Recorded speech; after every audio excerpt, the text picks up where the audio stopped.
Welcome to Nasdaq Trade Talks. I'm Jill Malandrino, Global Markets Reporter at Nasdaq. On September 30th, the SEC voted to adopt amendments to its shareholder proposal rule, modernizing the process through which shareholders can submit a proposal to be included in a company's proxy statement for consideration by all of its shareholders. Joining me to discuss is Erika Moore, Deputy General Counsel at Nasdaq. Erika, welcome back to Trade Talks. Thanks, Jill. It's great to be here. How do the amendments recalibrate the existing rules, and when does it go into effect? Sure.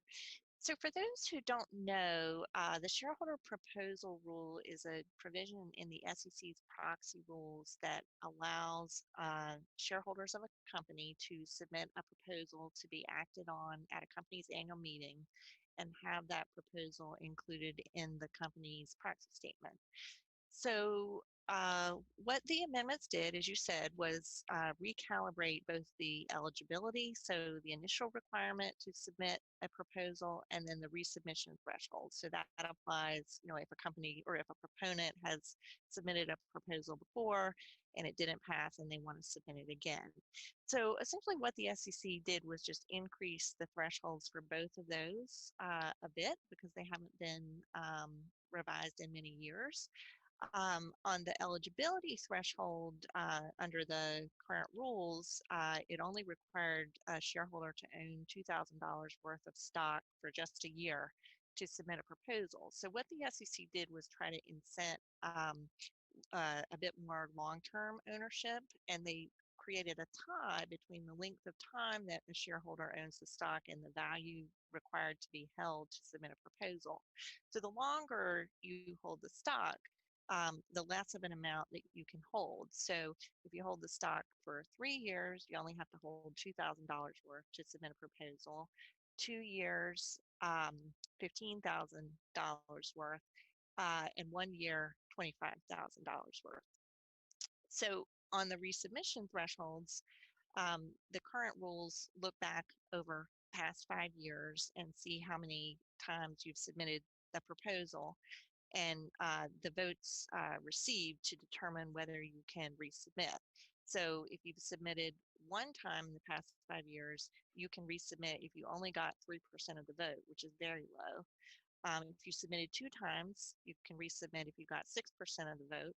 And if you submitted 3 times in the past 5 years, you can resubmit if you got 10% of the vote. So the revised rules increase the thresholds for those to 5, 15, and 25% respectively. So the amendments aren't that dramatic, although we think there'll be a big benefit for public companies, and we'll talk about that. And they will go into effect for annual meetings occurring after January 1st, 2022. So that's in about 15 months. Why did the SEC adopt these new amendments?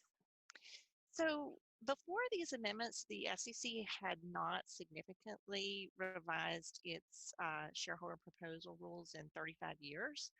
And it had gotten comments over that time from us and others that it was time to look at this. While we think the shareholder proposal process is beneficial, it's subject to abuse. And we think that it was being abused in both of these ways. Proposals are commonly submitted by gadflies whose views don't necessarily agree with those of other stockholders of the company. And we've estimated that proposals can cost a company's management $100,000 worth of costs plus time and attention to deal with the proposals.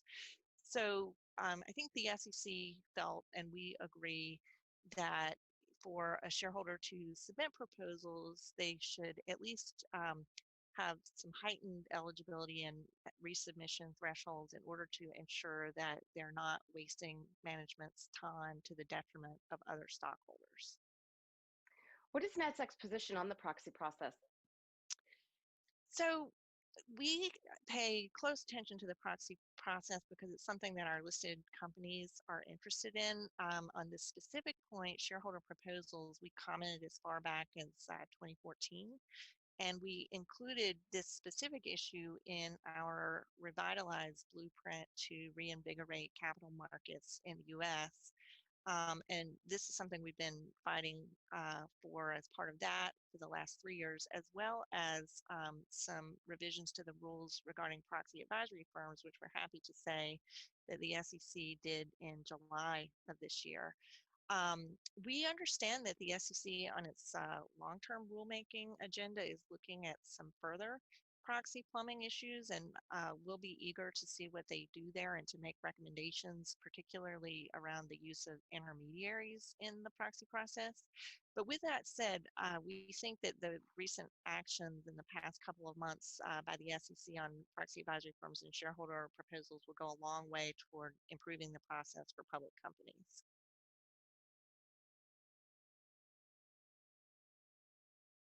Erika, are there any updates around what's happening with 13F? Sure. So for those who may not have heard, the SEC put out a surprising rule proposal to increase the threshold for 13F filings. And 13F filings are what asset managers submit on a quarterly basis to disclose their holdings in public companies. The current threshold for those is $100 million, and the SEC is proposing to raise that tremendously to $3.5 billion. So the comment deadline on that proposal closed on September 29th. And we, Nasdaq, submitted 2 comment letters. One was a standalone letter, and the other one was a joint comment letter with over 300 of our public company clients who agreed with us about our concerns on that proposal. Did the SEC solicit feedback from public companies, or was it more of a unilateral decision? Shouldn't the SEC enforce more transparency, not less? Sure. Well, so the SEC is soliciting feedback. What they put out were just rule proposals, and they were subject to a public notice and comment period. And interestingly, they received thousands of comment letters against the proposal. And yes, that is our transparency is our chief concern about the proposals. We think that raising the disclosure threshold from 100 million to 3.5 billion is a tremendous increase.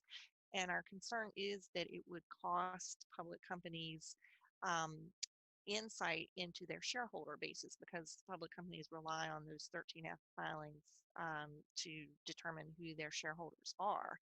And in turn, we think that this would hamper public companies' engagement with those stockholders. So we are deeply concerned about the transparency, and we elaborated on that further in both of our comment letters. And we are going to closely watch this and communicate further with the SEC on our position on this one. Okay, Erika, appreciate the insight. Thanks for joining us on Trade Talks. Thanks, Jill. Thanks for joining me. I'm Jill Malandrino, Global Markets Reporter at Nasdaq.